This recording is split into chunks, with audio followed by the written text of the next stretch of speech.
नवाब, आप देख रहे हैं जी न्यूज़ 55। सबसे पहले मलिक मोहम्मद आसिफ की रिपोर्ट के मुताबिक regional police officer doctor Haider Ashraf की सीपीओ गुजरावाला और एजेंट्स के डीपीओज से मीटिंग।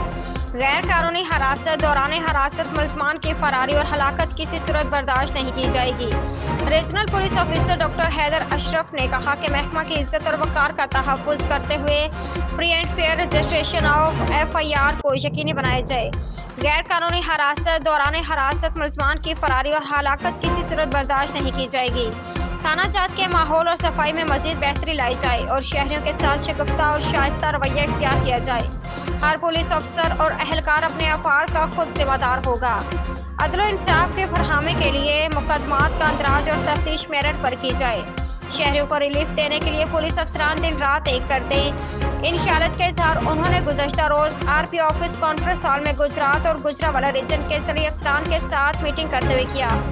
इस मौके पर city police officer Mohammad Ayaz Saleem, district police officer Sialkot Syed Zeeshan Raza और दीगर DPOs वीडियो लिंक के जरिए मौजूद थे। दौरान मीटिंग RPO ने कहा कि शहरों की शिकायतों के हल में दिलचस्पी न लेने और पेशेवराना फराइज की अदायगी में गैर जिम्मेदारी का मुजाहिरा और इख्तियारात से तजावुज़ करने वाले अफसरान और अहलकार किसी सूरत मेरी टीम का हिस्सा नहीं रहेंगे। उन्होंने कहा कि रीजन भर के तमाम थाना जात में कैमरा जात के तनसीब को यकीनी बनाया जाए।